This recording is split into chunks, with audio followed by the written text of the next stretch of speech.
ఒక ఆవు ఉండేది. అది ప్రతిరోజు అడవి చివరన ఉన్న పచ్చిక బయళ్లకు వెళ్లి మేసేది. ఆ అడవిలో ఒక బలమైన పులి కూడా ఉండేది. అది ఎప్పుడూ ఆవును వేటాడి తినాలని చూస్తూ ఉండేది. ఒకరోజు ఆవు మేస్తూ ఉండగా పులి దానిని చూసింది. పులి మెల్లగా ఆవు దగ్గరకు రావడం మొదలుపెట్టింది. ఆవు పులిని గమనించి భయపడింది. కాని వెంటనే ఒక ఉపాయం ఆలోచించింది. ఆవు ధైర్యం తెచ్చుకుని పులితో ఇలా అంది: పులిరాజా, నన్ను తినడానికి వచ్చావా? అయితే ఒక్క నిమిషం ఆగు, నాదొక కోరిక ఉంది. పులి ఆశ్చర్యంగా ఆగి, నీ కోరిక ఏమిటి అని అడిగింది. ఆవు అంది: నేను ఈ పచ్చిక బయలులో చాలా కాలంగా మేస్తున్నాను. ఇక్కడ నా స్నేహితులు చాలా మంది ఉన్నారు.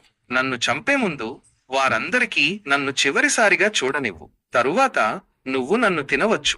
పులి ఆలోచించి అంది: సరే, నీ స్నేహితులందరికీ చెప్పుకునిరా, కాని ఎక్కువ సమయం తీసుకోకూడదు.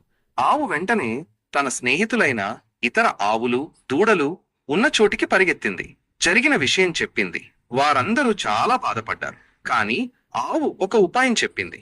మనమందరం కలిసి ఒకేసారి పులి దగ్గరకు వెళ్దాం. మనమందరం ఒక దగ్గర ఉంటే పులి భయపడవచ్చు అని ఆవు అంది. అందరూ ఆవు చెప్పినట్లు చేయడానికి ఒప్పుకున్నారు. ఆవులు, దూడలు అన్నీ కలిసి ఒక గుంపుగా పులి ఉన్న చోటికి వెళ్ళాయి. పులి ఇంత పెద్ద గుంపును చూసి ఆశ్చర్యపోయింది. ఆవులు అన్నీ ఒక దగ్గరగా నిలబడి పెద్దగా అరవడం మొదలుపెట్టాయి. దూడలు కూడా వాటికి తోడయ్యాయి. ఆ అరుపులు భయంకరంగా ఉండటంతో పులి భయపడింది. ఇంతమందిని ఒకేసారి ఎదుర్కోవడం కష్టమని అది గ్రహించింది. వెంటనే పులి అక్కడి నుంచి వెనక్కి తిరిగి పరిగెత్తింది. మళ్ళీ ఎప్పుడూ ఆ ఆవుల జోలికి రాలేదు. ఆ విధంగా ఆవు తన తెలివితో తనను తాను మరియు తన స్నేహితులను పులిబారి నుండి కాపాడుకుంది. ఈ కథ మనకు ఏమి నేర్పుతుంది?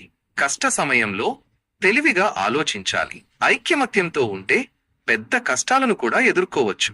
భయపడకుండా ధైర్యంగా పరిస్థితులను ఎదుర్కోవాలి.